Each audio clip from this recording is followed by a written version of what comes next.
Kasihan sekali Pak Anies ini. Beliau yang pertama kali ditanya terkait anggaran APBD DKI 80 triliun oleh Pak Prabowo pada debat pertama, bahkan dibully pendukungnya setelah itu. Namun dianggap menyerang personal ketika balik bertanya pada debat ketiga terkait situs Kemenhan yang justru kebobolan hacker. Padahal total akumulasi anggarannya hampir menyentuh 700 triliun. Kasihan sekali Pak Anies ini. Beliau dibully karena bertanya terkait kesejahteraan prajurit, sementara Menhannya menguasai 340.000 hektar lahan negara. Padahal pertanyaan yang sama, bahkan lebih personal, sudah pernah Pak Jokowi tanyakan dalam debat Pilpres 2019. Bahkan Pak Jokowi menyampaikan yang jauh lebih personal dari itu. Kasihan sekali Pak Anies ini. Beliau berulang kali dituduh terlalu berambisi menjadi presiden, padahal baru sekali mencalonkan. Namun pada saat yang sama, Pak Prabowo sendiri sudah 4 kali mencalonkan diri. Sekali sebagai cawapres dan 3 kali sebagai capres. Lalu siapa yang sebetulnya terlalu berambisi? Kasihan sekali Pak Anies ini.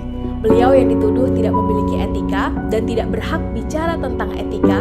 Namun di saat yang sama, cawapres Pak Prabowo terpilih lewat proses yang sudah diputuskan melanggar kode etik berat lewat sang paman, sang ketua MK. Kasihan sekali Pak Anies ini. Beliau dituduh pengkhianat, padahal sudah memenuhi komitmennya untuk tidak maju pada Pilpres 2019 berhadapan dengan Pak Prabowo, lalu memilih mengabdi di Jakarta sampai masa jabatannya usai.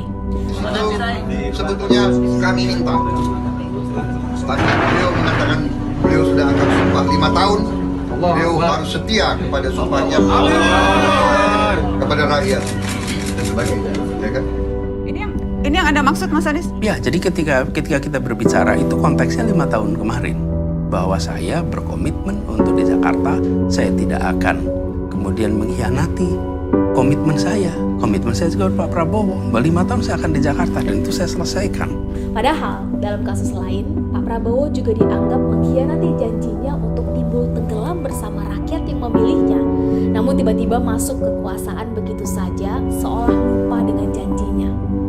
Kasihan sekali Pak Anies ini. Beliau harus terima videotronnya dengan paksa diturunkan. Acaranya banyak dibatalkan. Berulang kali dapat ancaman penembakan dan menerima banyak ungkapan kebencian. Menimbulkan banyak pertanyaan, kenapa sebegitunya dianggap sebagai ancaman? Bukankah sang penguasa sudah yakin akan menang 1 putaran? Yang jelas semua ini tentu harus dihentikan. Ketidakadilan dan perbedaan perlakuan tidak boleh terus dibiarkan. Semangat perubahan tidak harus selalu dianggap sebagai ancaman. Prinsip pokoknya Anies harus selalu salah dan semua salah Anies tidak boleh terus dipaksakan dan dilestarikan. Bukan begitu teman-teman? Yuk, gaskan!